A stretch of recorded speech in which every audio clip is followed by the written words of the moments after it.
Donc un élément très intéressant de ce track, c'est l'audio rack que j'ai utilisé sur les shots de vocal.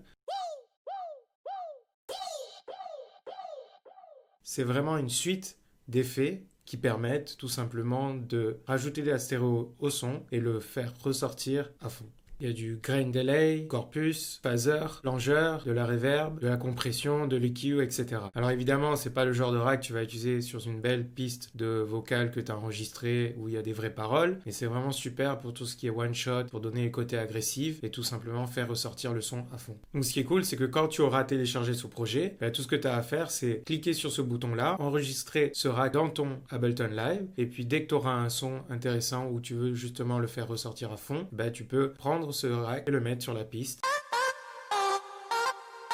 Pour ce vocal chop, rien de particulier, principalement de la compression avec l'OTT, de la reverb et de l'EQ. Alors ce qui est intéressant, c'est que c'était déjà un vocal chop que j'ai encore moi-même découpé. Il y a beaucoup de loops de vocal chops comme ça que tu peux trouver dans les sample packs. Et ce qui est intéressant, c'est qu'au lieu de juste les prendre et de les mettre, tu peux continuer dans la créativité et les découper toi-même sans utiliser de logiciel ou de plugin externe. Il suffit juste de découper toi-même avec CTRL-E ou commande E sur Mac et puis de simplement bouger les syllabes à gauche, à droite, de faire des répétitions et tout simplement t'amuser avec l'audio. Et c'est là la flexibilité de l'audio, c'est que tu peux vraiment faire beaucoup de choses directement dessus.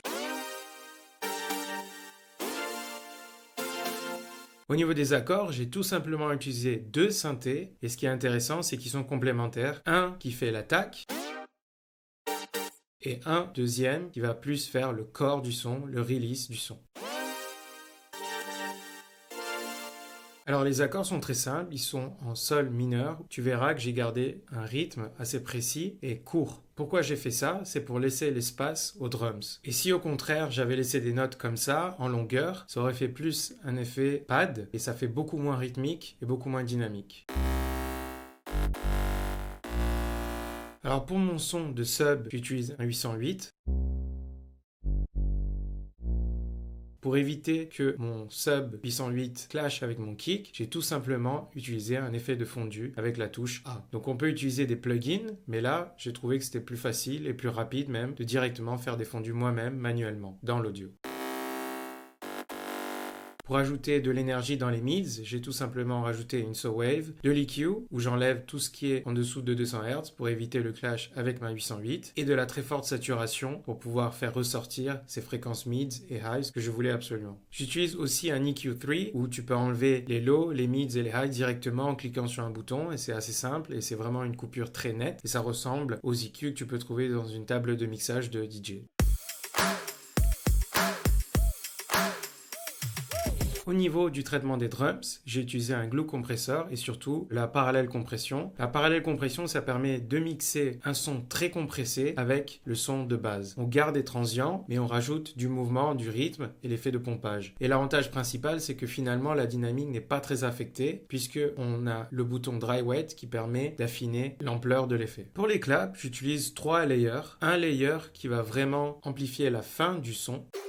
Donc il a vraiment rien à l'attaque et on n'a même pas l'impression que c'est un snare puisque j'ai enlevé le tout début du son avec un fondu. Ensuite, on a le corps du son qui est vraiment un clap tout simple qui est exactement sur le temps et qui est lui le son principal. Et un mini clap qui ressemble plus à un vrai clap qui a de la reverb et que j'ai légèrement avancé et qui à mon avis rajoute du groove.